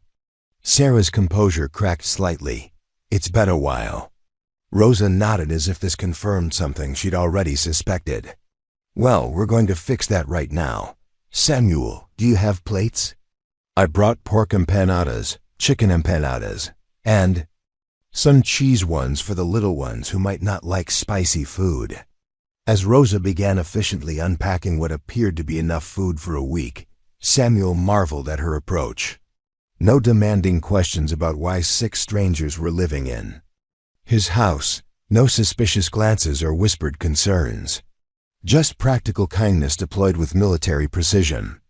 "Mrs. Rodriguez," Marcus said carefully, "aren't you curious about why we're here?" Rosa paused in her unpacking and looked at him directly. "Marcus, in 40 years of marriage and 30 years of running the church auxiliary, I've learned that people end up where they need to be when they need to be there.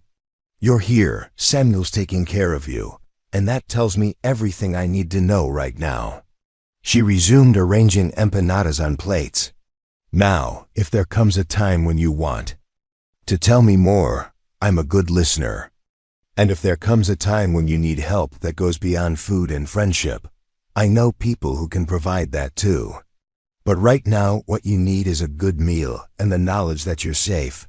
Emma tugged on Rosa's dress. "Are you an angel?" Rosa laughed, a sound like silver bells mixed with warm honey. "Oh, sweetheart, I'm definitely not an angel. Angels are much better at keeping their mouths shut and minding their own business. But you're helping us," Emma persisted with 3-year-old logic. "That's not because I'm an angel, Mia. That's because I'm human, and humans are supposed to take care of each other." As they sat down to Rosa's feast, Samuel watched something remarkable happen. The children began to relax. Not completely. Months of hypervigilance couldn't be erased by empanadas, no matter how delicious. But the rigid alertness in their postures softened. Jake and Lucy actually giggled when Rosa told them a story about her grandson getting stuck in a tree while trying to rescue a cat. Tony actually smiled, when Rosa complimented his neat eating habits. Even Marcus allowed himself to be drawn into conversation about farming and whether he might be interested in learning to drive the tractor. You know, Rosa said casually as she served second helpings, the church is always looking for volunteers for the children's ministry. We run a summer program, games, crafts, field trips. Keeps kids busy and gives parents a break. Sarah tensed. Immediately. We don't stay in one place very long. Rosa nodded as if this was perfectly reasonable. Well, the offer's there if circumstances change. Sometimes situations that seem temporary have a way of becoming more permanent when they're working for everyone involved. She glanced meaningfully at Samuel, who found himself nodding without quite meaning to. Besides, Rosa continued, the kids in our program come from all different backgrounds. Some live with parents, some with grandparents, some with foster families, some with people who aren't technically family but love them just the same. Her voice carried gentle emphasis on the last part. What matters isn't the paperwork. What matters is that they're safe and cared for. The statement hung in the air like an offered lifeline. Samuel could see Sarah processing it, weighing hope against hard-learned caution. What about school? Marcus asked suddenly. I mean, if we ... If we stayed somewhere long enough. I haven't been to real school in almost a year. Rosa's expression grew fierce. Every child deserves an education, Marcus. Every single one. And there are ways to make sure that happens, regardless of ... complications. Samuel caught the careful phrasing. Rosa might not know their specific story, but she clearly understood that this wasn't a simple case of a family friend helping out during hard times. How? Sarah asked quietly. Well, for starters, Millbrook County has a very progressive superintendent of schools. Janet Palmer's been fighting for kids' rights for 20 years. She's gotten homeless children enrolled, helped kids in protective custody maintain their education, even set up special programs for children dealing with trauma. Rosa leaned forward slightly. Janet believes that every child who wants to learn should have that opportunity, and she's not particularly concerned with bureaucratic obstacles when children's futures are at stake. What does that mean? Marcus pressed. It means, Samuel said slowly, understanding dawning, that if you wanted to go to school here, there would probably be a way to make that happen. Marcus's eyes lit up with something Samuel hadn't seen before, pure, undiluted hope. Really? Even if we don't have? Even if our situation is complicated? Especially then, Rosa said firmly. The children who need school most are often the ones who have the hardest time accessing it. That's what makes Janet Palmer so good at her job. She fights for the kids everyone else gives up on. Sarah was crying now, tears streaming down her face as she tried to eat Rosa's empanadas and process the possibility that her children, because that's what they were, regardless of biology, might actually have a future that included education and stability, and all the normal things she'd thought were lost to them forever. I'm sorry, she whispered. It's been so long since anyone offered help without wanting something in return. Rosa reached across the table and covered Sarah's hand with her own. Honey, the only thing I want in return is the knowledge that you and these babies are safe and happy. That's payment enough for any decent human being. Emma looked up from her empanada, cheese smeared across her chin. Mrs. Rosa, can Buttons go to school too? I think, Rosa said with utmost seriousness, that any school worth attending would be lucky to have both you and Buttons as students. Emma beamed, and in that moment, Samuel felt something shift in the room. Not just hope, but the beginning of belief that maybe, just maybe, they could stop running long enough to build something real, something that looked like home. The call came 3 days later. On a Thursday afternoon when the children were scattered around Samuel's property like seeds that had finally found good soil to grow in, Marcus was helping Hank repair the damaged fence posts, his thin frame surprisingly strong as he held boards steady while the older man hammered. Jake and Lucy had discovered Samuel's old rope swing hanging from the ancient oak behind the house and were taking turns pushing each other, their laughter carrying on the October breeze like music Samuel had forgotten his land could make. Tony sat on the front porch steps, methodically feeding breadcrumbs to a family of sparrows that had apparently decided he was trustworthy enough to approach. Emma was nearby, having an elaborate conversation with Buttons about whether sparrows preferred wheat bread or white bread, consulting her rabbit as if he were a renowned expert on avian dietary preferences. Sarah was in the kitchen, teaching herself to use Margaret's old sewing machine to alter clothes that Rosa had brought from the church donation closet. She moved carefully, still favoring her injured ribs, but there was something different about her posture these days. Less hunched, less ready to run.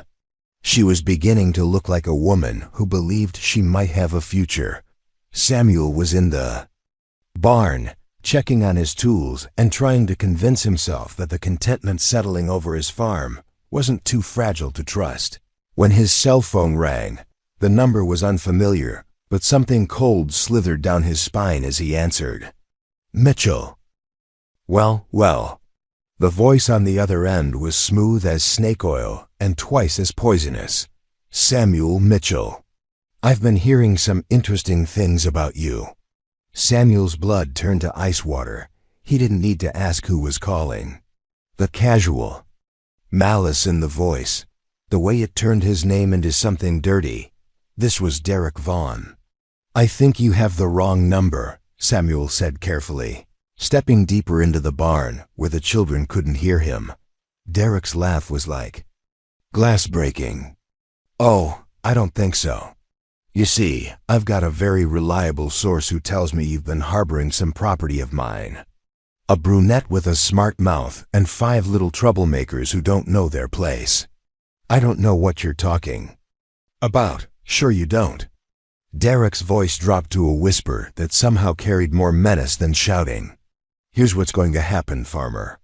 You're going to put Sarah on the phone right now, and you're going to tell her that her vacation's over. Then you're going to drive her and those brats to the old grain elevator on Highway 34, and you're going to leave them there, alone. Samuel's free hand clenched into a fist. And if I don't? Then I'm going to make you wish you'd never been born.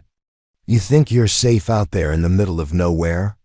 You think your little community of church ladies and farmers can protect you from me? Derek's voice gained intensity. I've got resources you can't imagine, old man. I've got friends in places that matter. And I've got a very long memory for people who interfere with my business. Through the barn window, Samuel could see Emma chasing butterflies in his vegetable garden, her small face bright with the kind of joy that came from feeling safe enough to play. The sight strengthened his resolve. Your business doesn't include terrorizing children, Samuel said quietly. Those children belong to me now. Sarah belongs to me. And if you don't hand them over, I'm going to take them anyway, and then I'm going to burn your little farm to the ground just to make a point. How did you find us? Derek chuckled, a sound like metal scraping stone. You really think 6 people can just disappear? I've got contacts in every shelter, every social service office, every police station between here and the Canadian border. All it took was one phone call to the right person, and suddenly I know all about the Good Samaritan farmer who took in some strays. Samuel's mind raced. Who could have betrayed them? Rosa and Hank would never. But there had been other visitors. The mail carrier who'd commented on the extra activity around the farm. The propane delivery man who'd seen children's clothes on the line. Even well-meaning neighbors who might have mentioned Samuel's guests in casual conversation, not knowing the danger those words could carry. You're lying, Samuel said, but even as he spoke, he knew Derek wasn't. Predators like him didn't make threats they couldn't back up. Am I? Tell me, farmer, how many people in your little town know about your house guests by now? How many of them mentioned it to friends, posted about it on social media, gossiped about it over coffee? Derek paused for effect. All it takes is one person with loose lips and the wrong connections, and suddenly your sanctuary becomes a trap. Samuel closed his eyes, feeling the weight of his miscalculation. He'd been so focused on building community support that he'd forgotten how quickly information could travel in the wrong directions. "What do you want?" he asked, though he already knew the answer. "I want what's mine. Sarah and the kids, delivered to the grain elevator by sunset tonight. Come alone, no cops, no heroes. Just a simple exchange. You give me my family, and I'll let you walk away with all your body parts still attached." "They're not your family." Derek's voice turned arctic. "They are whatever I say they are. Sarah signed herself and those brats over to me the minute she accepted my help. She owes me, farmer, money, time, services. And I always collect my debts." Samuel felt sick. "She doesn't owe you anything. The law might disagree. You see, I've got documentation. Signed agreements, recorded conversations, even some very interesting photographs that show Sarah in compromising positions. If this goes to court, who do you think they're going to believe? The upstanding volunteer with the clean record and the police connections, or the homeless woman with the history of bad decisions?" The threat hit Samuel like a physical blow. Derek wasn't just a predator, he was a sophisticated predator who'd learned to use the system's own mechanisms against his victims. "You're bluffing. Try me. But ask yourself this, even if you're right, even if I'm making it all up, how long do you think it'll take for the authorities to sort it out? How long will those kids be in state custody while lawyers argue over paperwork? How long will Sarah be in a cell while investigators try to determine what's true and what's not?" Samuel's silence was answer enough. "That's what I thought. You care about them, don't you?" The big tough farmer with the soft heart. "Well, here's a lesson in caring. Sometimes caring means knowing when you're outgunned." Through the barn window, Samuel watched Marcus show Jake how to properly grip a hammer, the 12-year-old's face serious with the responsibility of teaching. Lucy was braiding Emma's hair while the little girl continued her consultation with Buttons. Tony had managed to get a sparrow to eat directly from his palm, his face lit with quiet wonder. They looked like children who believed they were safe. Children who were planning for tomorrow instead of running from yesterday. "How do I know you won't hurt them?" Samuel asked quietly. "You don't. But you know what will happen if you don't comply. I'll come for them anyway, and when I do, there'll be collateral damage. Your farm, your neighbors, anyone who gets in my way. Is that really what you want?" Samuel felt trapped between impossible choices: hand over 6 innocent people to a monster, or wait for the monster to come and destroy everything in his path. "I need time to think." "You've got until sunset." "That's 4 hours, farmer. Use them wisely." The line went dead, leaving Samuel alone in his barn with the weight of 7 lives pressing down on his shoulders. Outside, children continued to play, unaware that their newfound safety was crumbling like sandcastles before an incoming tide. Samuel sank onto a hay bale, his hands shaking as he tried to process the impossible situation.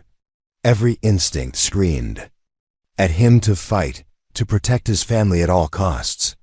But Derek was right about one thing: Samuel was outgunned. A farmer against a connected predator with resources and ruthless determination. But as he sat there, surrounded by the tools his grandfather had used to build something lasting from Nebraska soil, Samuel began to realize something important. Derek had made a crucial mistake in his threats. He'd assumed that Samuel was alone in this fight. He'd assumed that one farmer couldn't stand against organized predation. What Derek didn't understand about small communities was that touching one family meant taking on the entire network. And Samuel's network had been growing for 3 days. one empanada and one repaired fence post at a time. Samuel pulled out his phone and began making calls. Not to surrender, but to prepare for war. Because sometimes the best defense wasn't hiding from predators. Sometimes it was reminding them why communities had evolved to protect their own in the first place.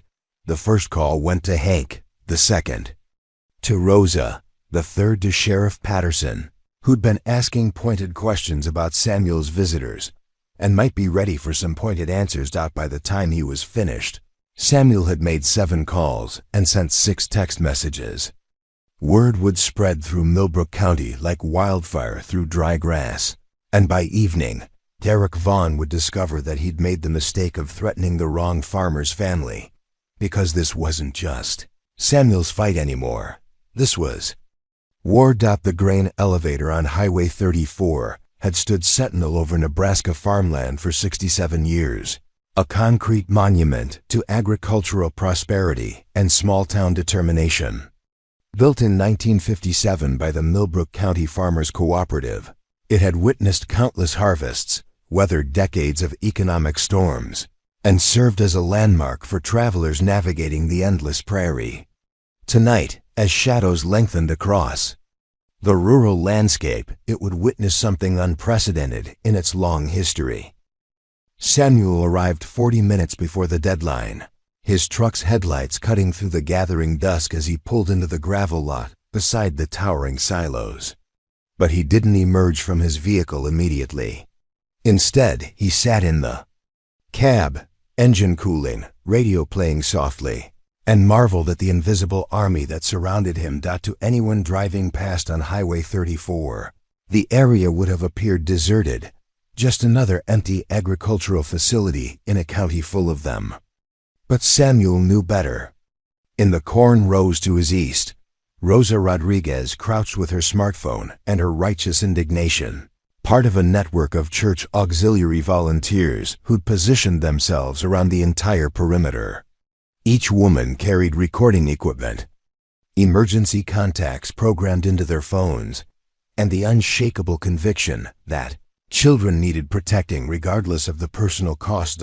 In the shallow ditch along the highway's north side, Hank Rodriguez waited with 5 other farmers, men whose weathered hands had built lives from Nebraska soil and who understood that some things were worth fighting for. They'd brought tire irons and determination, prepared to make Derek Vaughn's night considerably more complicated than he'd anticipated. Sheriff Patterson's unmarked car was invisible in a grove of cottonwoods half a mile south, but Samuel could see the faint glint of binoculars in the dying light. With Patterson were 2 state police officers and a federal marshal, all connected by radio to a command post established in the back room of Millbrook's only diner. The operation had federal backing, state support, and local knowledge, a combination that rarely failed when properly coordinated. But perhaps most importantly, Samuel carried in his shirt pocket a small digital recorder provided by Janet Palmer, the county's progressive school superintendent. On it was Tony's voice, barely above a whisper, but legally admissible, describing what Derek had done to him during those terrible weeks in Lincoln.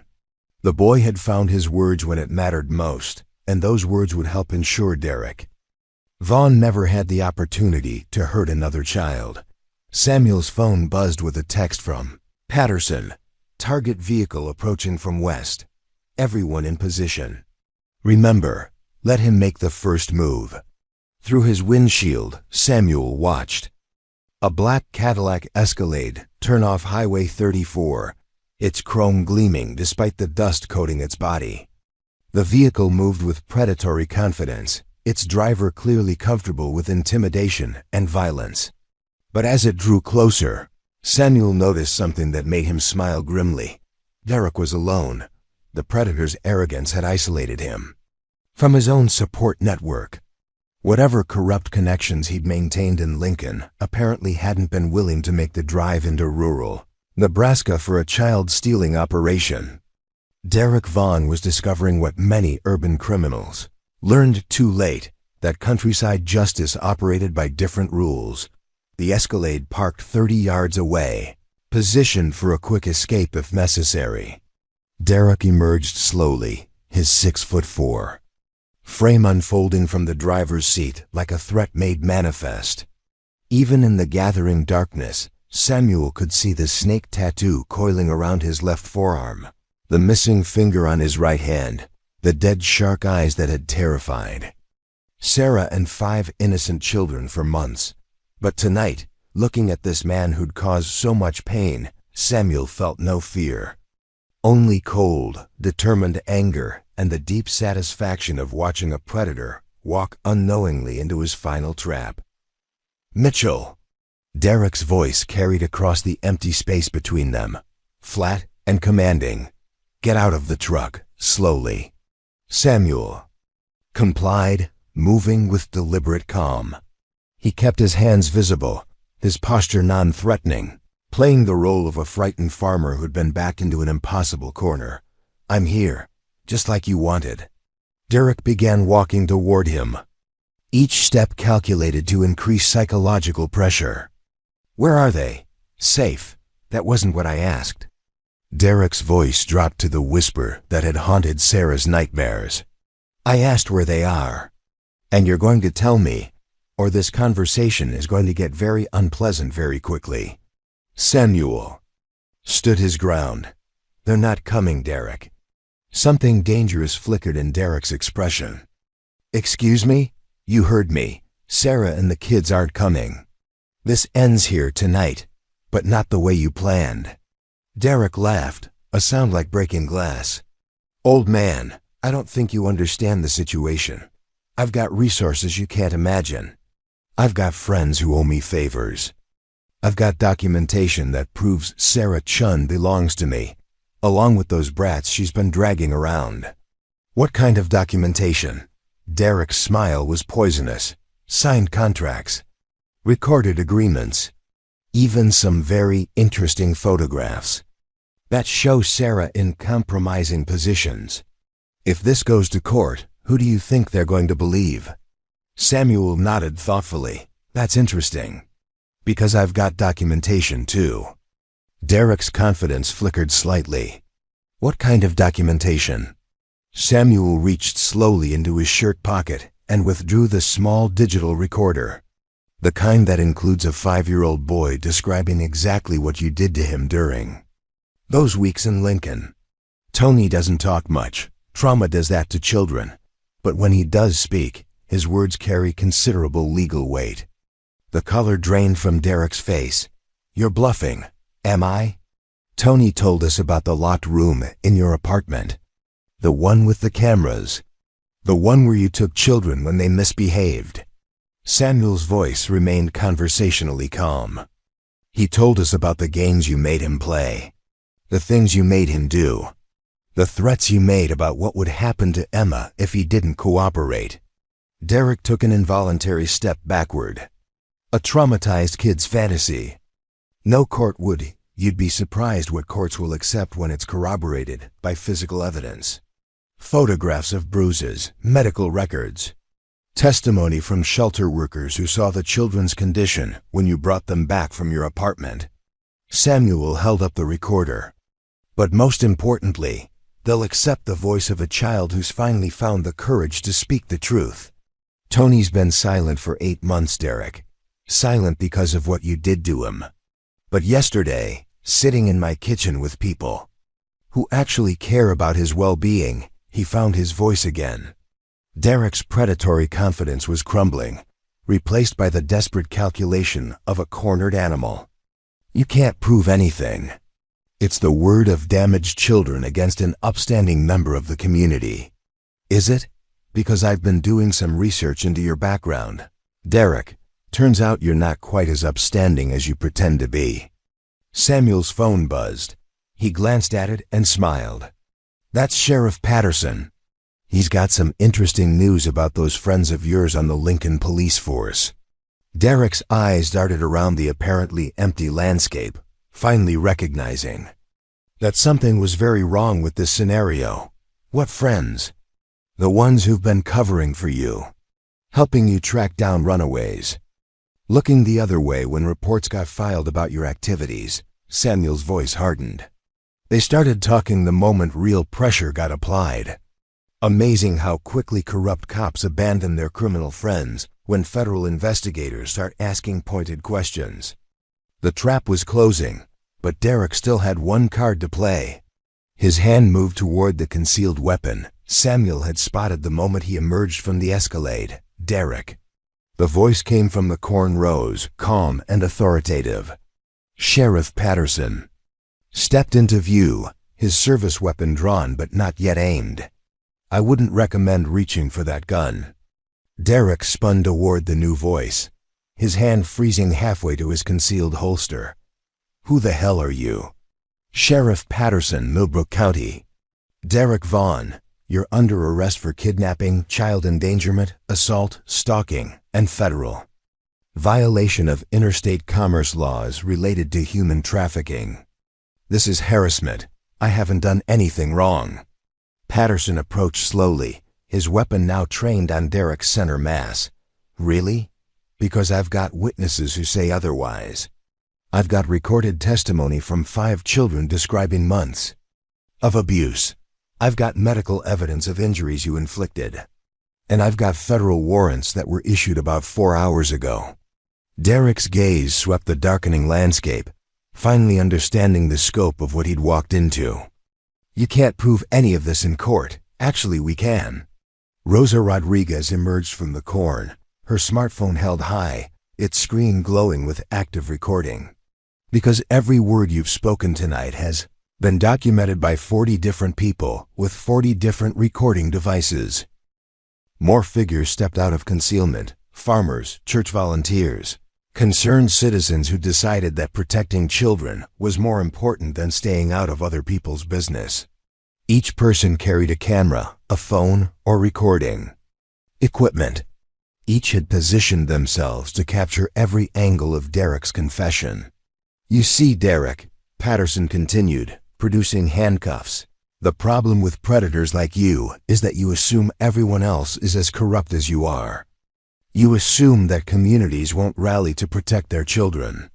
You assume that good people will look the other way when evil shows its face. Derek's composure finally shattered completely. This is entrapment. You can't do this. Actually, we can, because you came here voluntarily to commit multiple federal crimes. You threatened children, attempted to coerce their caretaker, and just confessed to creating child pornography in front of 40 witnesses. As Patterson cuffed Derek Vaughn, Samuel felt a profound sense of completion.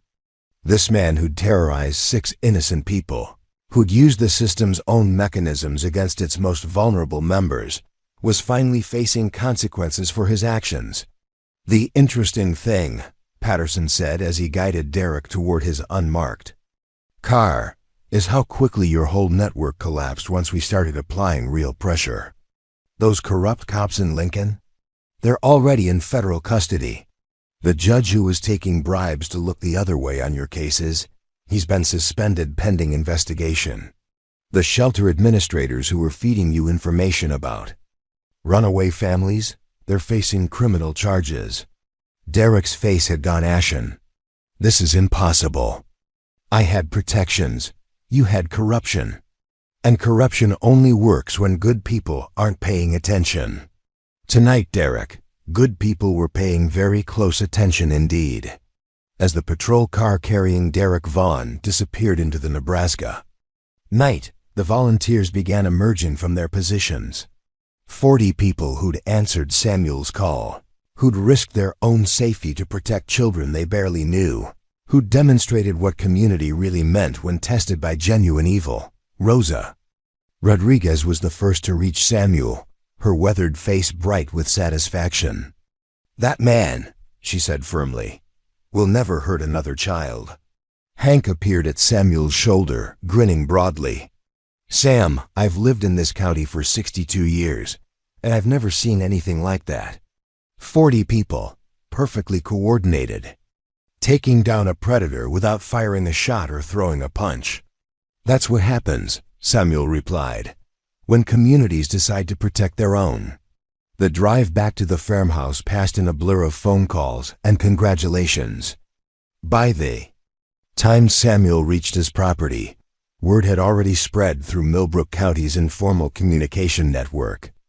Derek Vaughn was in custody, his criminal network was being dismantled, and 6 people who'd been running for their lives were finally permanently safe. Samuel found his family gathered in the living room, their faces tense with worry despite his reassurances over the phone.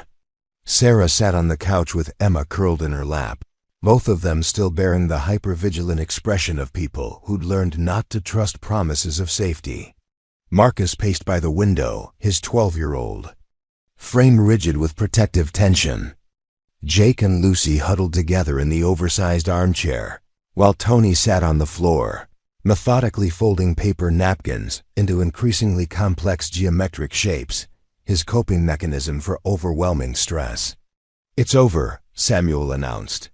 From the doorway, "Derek's in custody. He's never going to hurt any of you again." The silence that followed was profound, as if 6 people were simultaneously holding their breath, afraid to believe that their nightmare had finally ended. Then Emma spoke, her 3-year-old voice cutting through the tension with devastating simplicity. "Really? He can't come back? Really, sweetheart? He can't come back, ever." What happened next would stay with Samuel for the rest of his life. Emma began to cry, not the desperate, silent tears of someone trying to stay invisible, but the deep, cleansing sobs of a child finally safe enough to release months of accumulated terror. Sarah gathered her daughter closer, her own tears flowing freely as the reality of their freedom began to sink in. Marcus stopped pacing and sank into the nearest chair, his young face crumpling as the adult responsibility he'd carried for so long finally became unnecessary. Jake and Lucy reached for each other with the synchronized movement of twins who'd shared every fear and could now share relief. Even Tony looked up from his paper folding, something like wonder flickering in his dark eyes. "What happens now?" Sarah asked through her tears. Samuel sat down across from them. This family that had found each other in the darkest of circumstances and learned to hope together. "Now we live, really live, not just survive. Now we plant gardens and worry about homework and argue about bedtimes and do all the beautiful, ordinary things that families get to do when they're safe." "But legally," Marcus pressed, ever practical, "what's our status? Are we still at risk from the system?" Samuel smiled. "Funny. You should ask." Sheriff Patterson made some calls while Derek was being processed.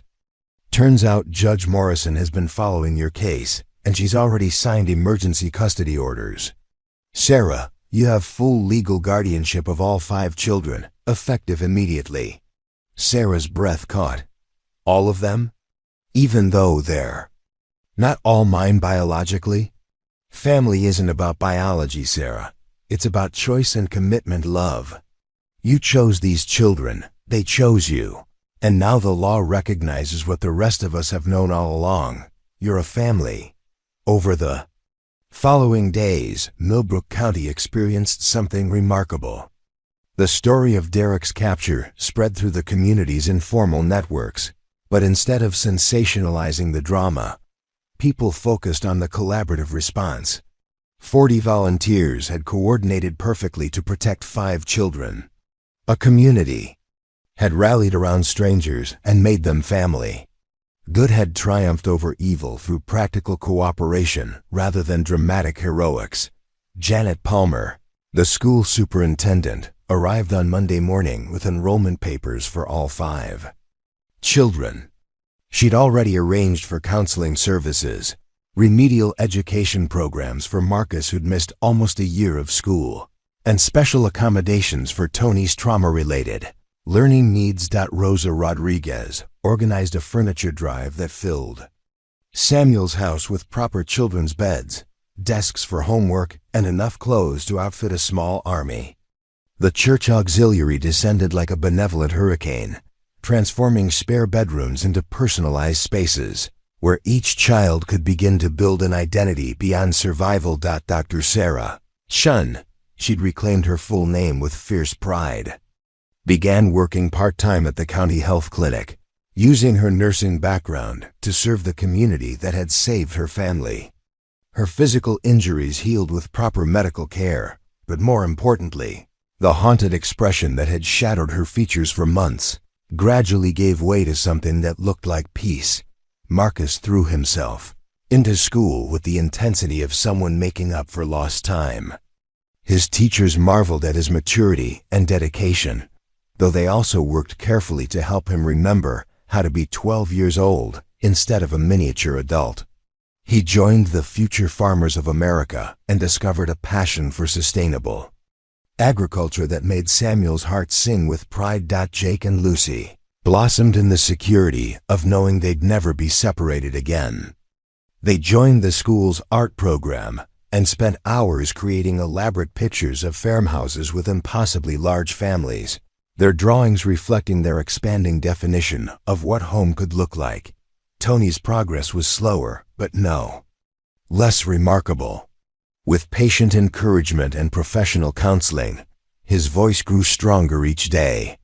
He discovered a talent for mathematics that astounded his teachers and a gentleness with animals that made him Samuel's most trusted helper. With the farm's livestock, Emma adjusted to safety with the resilience that only 3-year-olds possessed. She started preschool, made friends, and slowly began trusting that Buttons the rabbit could stay in her bedroom instead of being carried everywhere as a security blanket.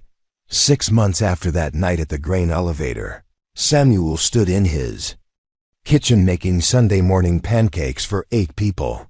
Sarah worked beside him, her movements easy and familiar as she set the table with the good china that Margaret had saved for special occasions.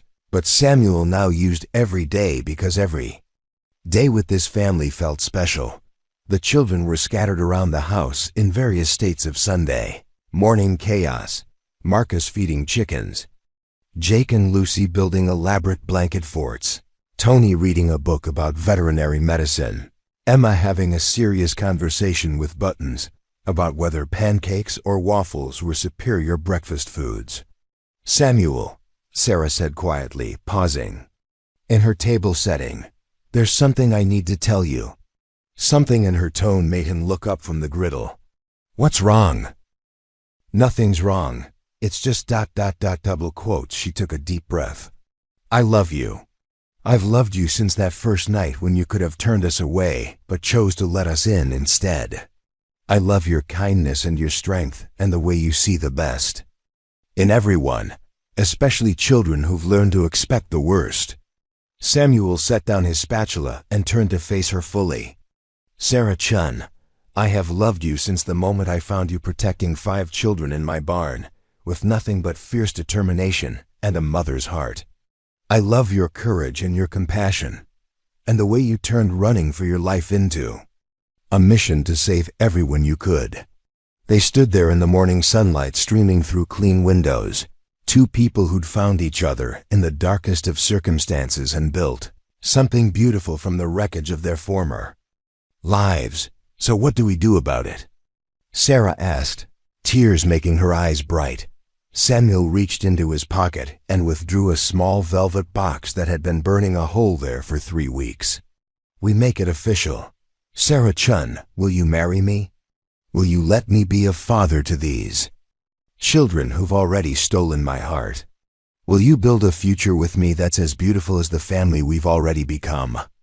Sarah's yes was lost in the sudden explosion of sound as 5 children who'd been eavesdropping from various strategic positions throughout the house burst into the kitchen with whoops of joy and demands to see the ring and excited chatter about wedding plans and whether Buttons would be allowed to attend the ceremony.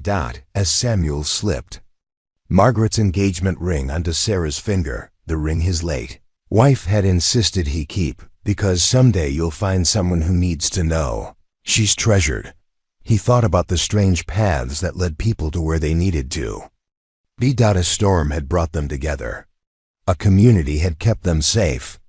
And love, the kind of love that chose commitment over convenience, sacrifice over safety, had made them family. Later that evening, As the house settled into the comfortable rhythms of bedtime stories and goodnight kisses and children, secure enough to sleep without nightmares, Samuel and Sarah sat on the front porch swing Margaret had loved, watching stars appear over Nebraska farmland. "Do you think she would have liked us?" Sarah asked quietly. "Margaret, I mean. Do you think she would have approved of this chaos we've brought into her house?" Samuel considered the question seriously. "I think Margaret would have taken one look at you protecting 5 children with nothing but love and determination, and she would have rolled up her sleeves to help, I think. She would have loved every loud, messy, beautiful moment of the life we're building together." He paused, listening to the gentle sounds of children settling into sleep, the whisper of wind through corn stalks, the distant call of nightbirds hunting over familiar fields. "But most of all, I think she would have been proud that her house became home to people who needed it most. This land has been in my family for 4 generations, Sarah. It's seen births and deaths, celebrations and sorrows, ordinary days and extraordinary moments. But I don't think it's ever seen anything more important than what happened the night I found 6 people in my barn and discovered that sometimes the family you need isn't the family you're born into, it's the family you choose, somewhere in the house." Emma was telling Buttons a story about brave rabbits and safe farmhouses. Tony was probably reading by flashlight under his covers, still catching up on all the books he'd missed during the months of running. Marcus was likely reviewing his future farmer's handbook, planning projects that would make the farm more productive and sustainable. Jake and Lucy were undoubtedly whispering to each other in their shared room, processing the day's events with the wordless communication that only twins possessed. Tomorrow would bring new challenges, new joys, new opportunities to prove that love could triumph over fear when good people decided to stand together. There would be school concerts and scraped knees, teenage rebellion and college applications, arguments over chores and celebrations of achievements. All the beautiful, ordinary, extraordinary moments that make up a family's life. But tonight, sitting on the porch of a farmhouse that had sheltered 4 generations of his family and was now sheltering the most important generation of all, Samuel Mitchell felt a peace deeper than prairie silence, more enduring than Nebraska soil. Because sometimes when you open your door to strangers in need, you discover that they're not strangers at all. They're family waiting to come home. Up next, you've got 2 more standout stories right on your screen. If this one hit the mark, you won't want to pass these up. Just click and check them out. And don't forget to like, subscribe, and turn on the notification bell so you don't miss any upload from us.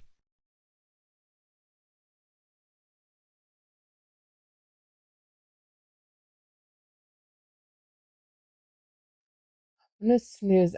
Is it gonna let me snooze if we make it to 10? I mean, we've been going for 5 hours, so we can probably just. I'm gonna snooze him now. I'm gonna go for a little bit longer. Maybe try to get in another row or two.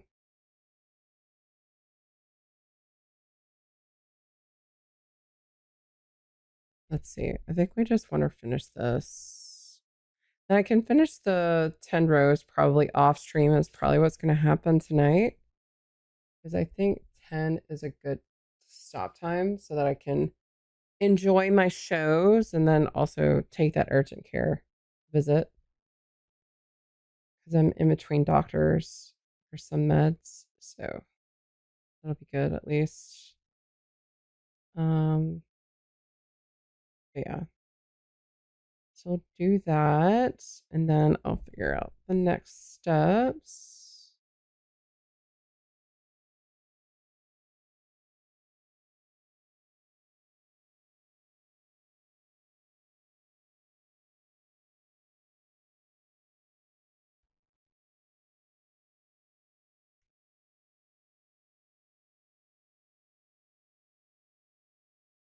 Oh, I like this song. I forgot to add it earlier.